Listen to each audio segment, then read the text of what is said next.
Thank you very much. Thank you for the invitation. The best conferences are ones where you have somebody to disagree with, because this is where basically the conversation starts. And I'll start with something very important about 1989.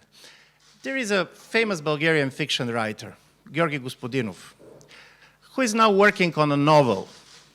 And the plot of the novel is the following. European leaders failed to agree on a common project for the future.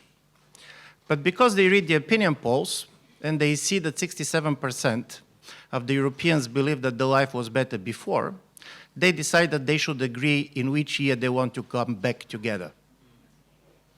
And I don't know how his novel is going to be finished because he's writing it yet. But I was trying to ask myself, if really we're going to be asked the question, in which year we all can go together? Germans, Poles, Bulgarians, Spaniards. And here is my first point. Paradoxically, the only year on which we can agree is going to be 1989. And not because 1989 was the best time for everybody, but because the hopes were highest.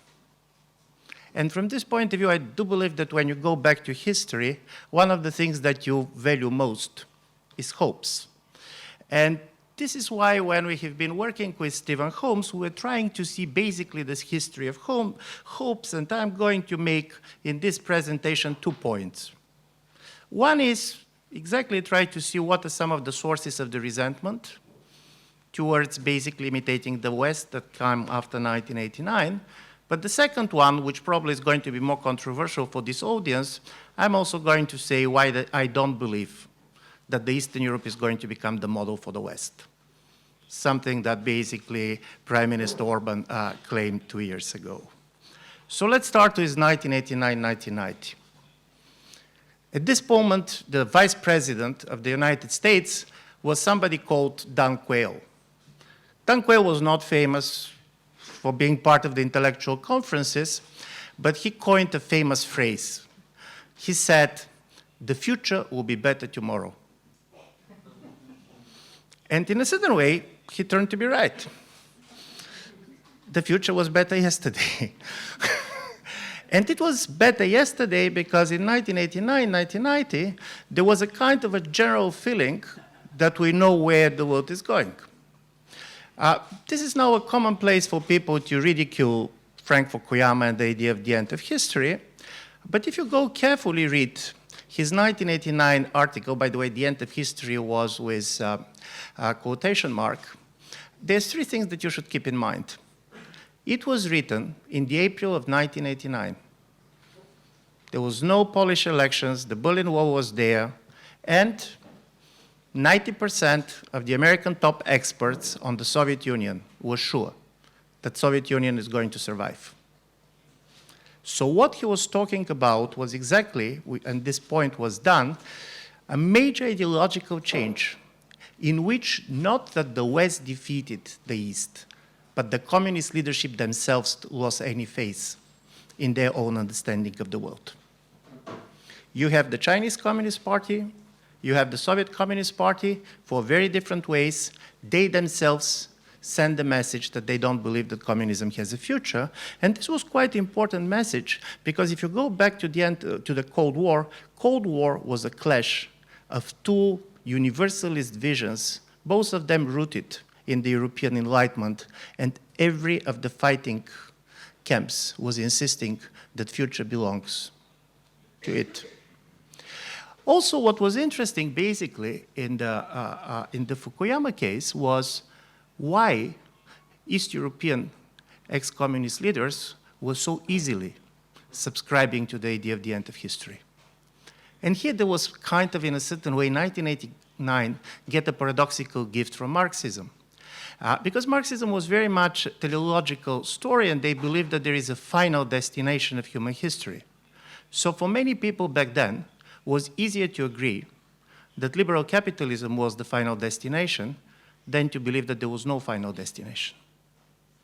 And this is why suddenly the idea of the end of the history became popular not only in the West, but also to the East. I'm coming this because if we stop focusing on our own region for a while, we're going to be surprised that there are three totally different dimensions of 1989 if you look at globally. 1989 was the fall of the Berlin Wall, but it was also Tiananmen. And from this point of view, while for Europeans, it was a symbol of the collapse of communism, for the Chinese, this was a symbol that even the end of communism does not mean the end of the monopoly of the Communist Party. From this point of view, it's interesting to see how differently Chinese and Russians were interpreting what the end of communism meant. For Mr. Gorbachev, what was good about communism were the communist ideas. What was bad about communism was the corrupt and inefficient Communist Party.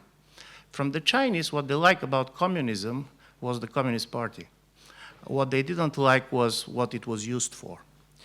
So from this point of view, you have a two totally different interpretation. Plus, there was one other political actor which is now very visible on the global scene, for which 1989 is also a critical year. And this was radical Islam. For the radical Islam, 1989 is the year in which the Islamists, in their own interpretation, defeated one of the two global superpowers. Even today, 2 months ago, there was an opinion poll being done in Russia asking the question, what is the most important thing that happened in 1989?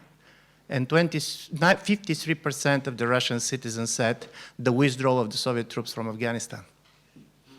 For the radical Islam, Afghanistan was the center of 1989. It was not Berlin.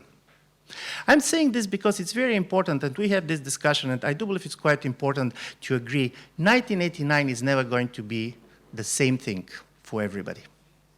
They're always going to be 1989s. And also, it was very much differently certain events which for us now looks very clearly as a big historical ruptures. They were not seen like this back then. Do you know what was written in the report of the chief of the Hungarian security services to the Politburo on the night after the reburying of Imre Nagy? The sentence was, not any significant disturbance to be reported. In the day, the first meeting of the Soviet Politburo after the fall of the Berlin Wall was not dedicated to the end of the Cold War. It was dedicated to the agrarian reform. And the fall of the Berlin Wall was in various. I'm saying all this because this historical perspective, at least, is very important for me if we really try to see and try to understand why, and this is one of the paradoxes. If you go to the opinion polls, and there was serious opinion polls being done all over Eastern Europe, Pew Research, for example, made one comparing with their research in 1991 and 2009, you're going to see that never before 1989 was viewed as positively as today. People are more positive about the legacy of 1989 than they were in 1991 or in 2009. At least this is what basically Pew claims. And secondly, while there is a kind of anger and resentment, the level of satisfaction of people with their personal life all over Eastern Europe is very high. In places like Poland, you have more than 70% of people who said, I don't see collective success, but personally I'm doing very well in life. I'm saying this because first I'm going to give my two interpretations why, nevertheless, that 1989, basically even looking back then by many people is seen the success. The political actors that have been claiming 1989 as a betrayed revolution or unfinished revolution got the political support in Central and Eastern Europe. It was true in many places. And here comes the idea of the imitation imperative. Listen, there is nothing strange for people to imitate each other. The very fact that we can walk and that we can talk and that we learn language is based on the fact that we unconsciously all the time imitate somebody. In our work with Stephen Holmes, what we're insisting on was that the end of history in the way, basically, it was announced by Fukuyama, meant that after the end of the Cold War, with the communism out, there was only one model worth imitating, and it was a Western liberal democratic model. In a certain way, there was no alternative. And Fukuyama is not a naive person. He never believed that everybody is going to be like United States or Germany, but he believed that everybody at least is going to fake being like a Western society, because no other successful model was there. And as a result of it, I'm not buying the idea that there was a colonization of the East by the West, and I'm going to tell you why. If you go back to our own memories in 1989, 1990, the major message coming from Central and Eastern Europe was, we do not want experiments. We fear the idea of the revolution. We want a normal life. The idea of normality was critically important. And Professor Schmidt already quoted Adam Michnik, who basically said, freedom, fraternity, normality. But there are two things coming with the idea of normality that basically then was not very much discussed. When you imitate somebody, and I do believe that East Europeans, we want it to be like the West. Psychologically, this is not an easy situation, because if I want to be like you, I'm basically recognizing that probably you're better than me. And this is not something easier for any person in personal life. There is also not easier for nations. Secondly, I want to imitate you, but you are changing all the time. The problem with the imitation is like with the iPhones. You either have the most upgraded version or the previous versions do not work. So from all the time, basically, you're imitating a model that is changing all the time. And this is why all the time you have the feeling that something is wrong. Many people have the feeling, oh, we have been cheated. This is not what basically we were going for. But also, the most paradoxical effect of imitation was that if the future of the East is the West, then suddenly the future is not ahead in time, the future is next to you in space. And I'm going to make one major distinction between, for example, the Bolshevik Revolution in 1917 or the French Revolution in 1789 and 1989-1990. After every revolution, people are crossing borders. Moral borders, political borders, but also physical borders. But people who are leaving the countries are normally the defeated party. It was the white Russians that left Russia after 1917. It was the white French that left after 1789. The paradox of the liberal revolution of 1989 was that the first people who left the country of successful liberal revolutions were the liberals. Because the liberals want to live in the future. And if the future of Poland is Germany, why to wait in Poland when you can go to Germany? We have, I very much agree with the fact that the migration crisis is a critical moment in European history, also about East and West divide. But here I have a slightly different interpretation what was at the heart of East European hostile reaction to migrants, keeping in mind that in many of our countries, and this is true for my country, Bulgaria, we have more anti-migrant party than migrants. This is the reality. Basically, we don't have migrants.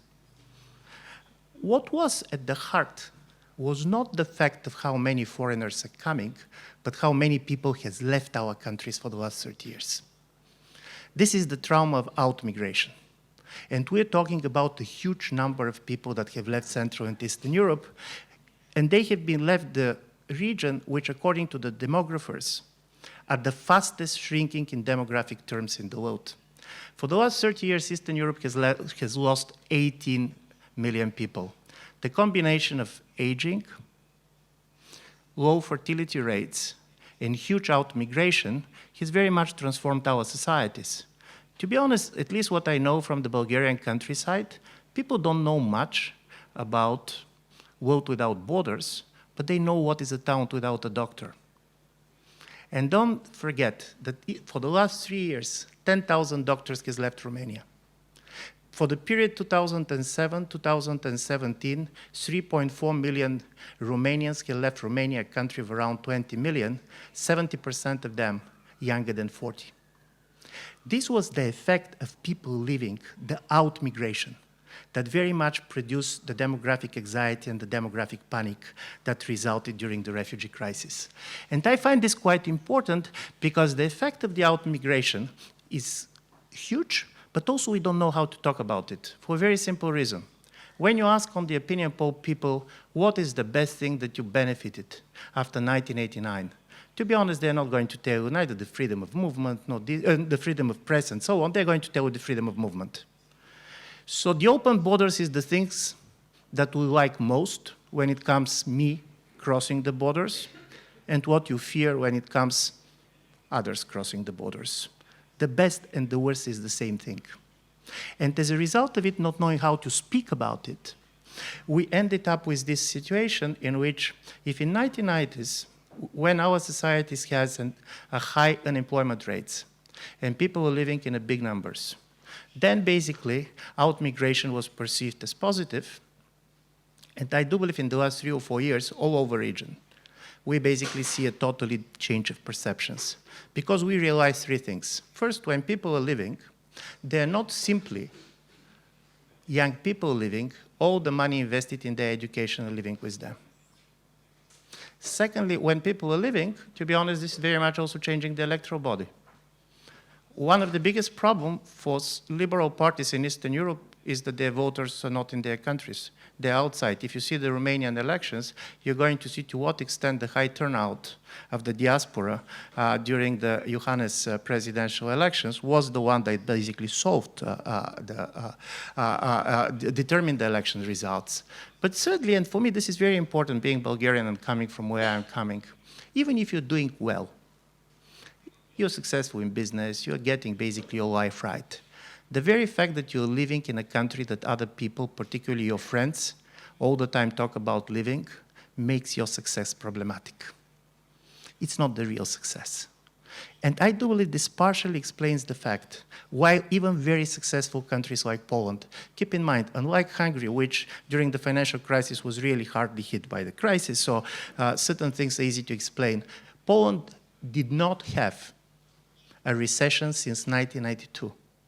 For the last 30 years, the GDP of Poland tripled. This is an incredible economic result. This is the best performing economy in Europe. Why then basically you have the idea of a collective failure that basically was very much mobilized and explains at least partially the elections, if not necessarily the re-elections of Law and Justice Party. I'm saying this because I do believe that this combination between imitation imperative, which makes people feel like copies, and particularly feeling like a copy in a cultural environment that tells you all the time you should be original, is culturally difficult. You basically try to be something different. And this demographic factor, in my view, explains quite a lot certain type of political developments that we are seeing in Central and Eastern Europe, regardless of the fact how well the economies are doing. By the way, there is no positive correlations between economic performance and out-migration. Some of the Baltic countries, including Estonia, which were one of the best economic performers, had a very high rates of out-migration after the financial crisis. And talking about numbers, honestly speaking, there were more East Europeans who moved to West after the financial crisis than Middle Easterners moving to Europe after the Syria war. This is just the numbers. And then I'm going to go to the second part, and this is when the refugee crisis started, and basically the West clashed over refugees. Then the Hungarian Prime Minister made a statement saying, for 25 years we have been imitating the West, now the West is going to imitate us. And I can imagine that this is a powerful political statement if you are trying to get votes, but my question is, how realistic is this? And here there's 3 things that I want basically to put in order after that to be discussed, and I'll be very happy to be disagreed with. First is the major difference between East and West is not so much about the nature of the conflict, because like in the West and in the East, the major divide when it comes to attitudes is between the big cities and the countryside and not between countries. If you go on the social attitudes, Budapest is closer to Berlin than to some of its provinces, and the same way is true basically between Berlin and some of the German countryside. So from this point of view, this is not a classical East-West divide. The divide is very much between urban centers and kind of not rural in the type of only rural, but smaller towns and so on. And to be honest, depopulation is critically important for this. By the way, the strongest predicator which explains which regions are going to vote for the far right all over Europe is not the level of unemployment or the income levels, but how much population you have lost in the last 10 years. The second thing is, if you look at the map of the Europe from the year 1900 and look at the ethnic composition of societies, And then you're going to see two Europes. One was very much ethnically homogeneous, and this was Western Europe. It was Germany, it was France. The other was very much culturally and ethnically diverse, and this was the Habsburg lands. In the year 1939, 1/3 of the population of Poland were not ethnic Poles. Germans, Ukrainians, Jews. And then you have two world wars, exchange of population, destruction of the population. Look at the ethnic maps of Europe today, and you're going to see two Europes again, but they have changed their places. One is ethnically homogeneous, and this is Central and Eastern Europe. The other is very much culturally diverse, and this is Western Europe. Just give you one example. The percent of the Austrian citizens not born in Austria is higher than the percent of the American citizens not born in the United States. From this point of view, the policies that can be attractive and can work in strongly ethnically homogeneous societies like Hungary are not going to work in the Western societies. And this is not a political statement. I do believe it's quite important to try to understand that this type of a differences is not simply kind of 1,000 years coming back traditions. This is also very much certain reality that have been changed over the years. And the second interesting story was that while we're talking about our societies being closing to foreigners and others, in fact, this is not the reality on the ground. Hungary is the European Union member state with the most liberal legislation when it comes to labor migration. And in the last 3 years, the European Union member states that got most foreign labor is Poland. But they came mainly from Ukraine. So the problem is not from how many, but the problem is from where you're coming. So in a certain way, the major differences come, not that they're not going to be migration, but selection of people, criteria on which you decide, and so on. And of course, there is also a major difference in the way basically you want to integrate these people or don't you want to integrate these people. I'm saying this, and basically I'll go to my last part, because I do believe this is a real risk to try to make the difference between the Eastern Europe and Western Europe as kind of essential differences, as if you have two different types of people who basically cannot understand each other. I was reading recently, it was translated into English, a beautiful novel by a Hungarian author from the 1970s. I'm sure that it's a difficult name for me, called Metropole. This is this absurdist novel in which you have a professor in linguistics who ended up by accident in a city in which he does not understand anything. And he cannot understand anything because every single day the words are changing their meaning. And this is part of the challenge that we have in the world which we're living, because many of the cultural codes that are giving stability to our expectations and others are not there.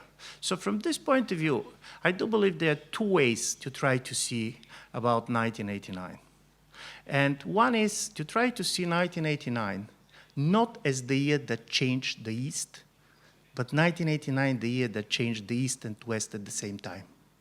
If there was a major delusion, this is to believe that the East can change and the West is going to remain the same. And I do believe if we're talking about the naivete of 1989, this was the naivete.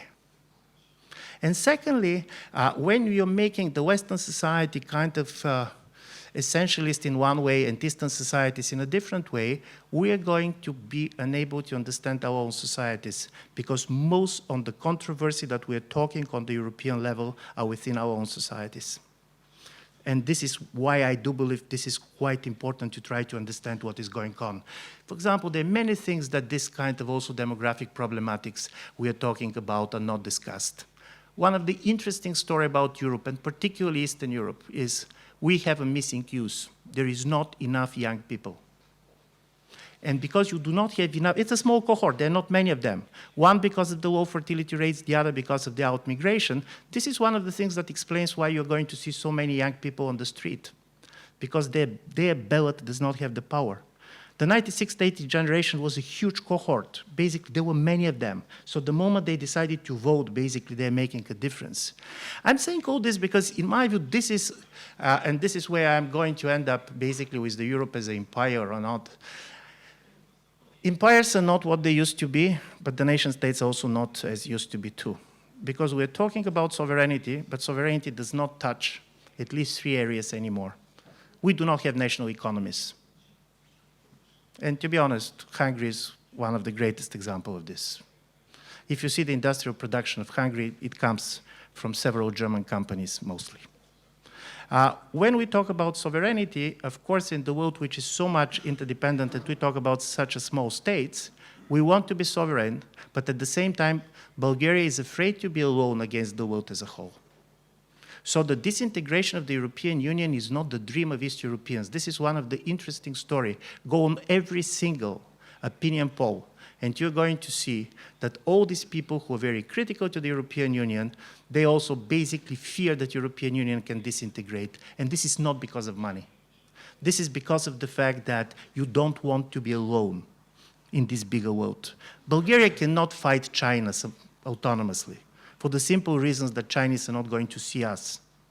And from this point of view, I do believe if they're not going to be a different type of understanding of the relations between East and West, which is not based on imitation, but which is also not based on the revolt against imitation and making our identity simply as anti-West, I don't believe that European project is going to survive, and European project not surviving is a problem for us.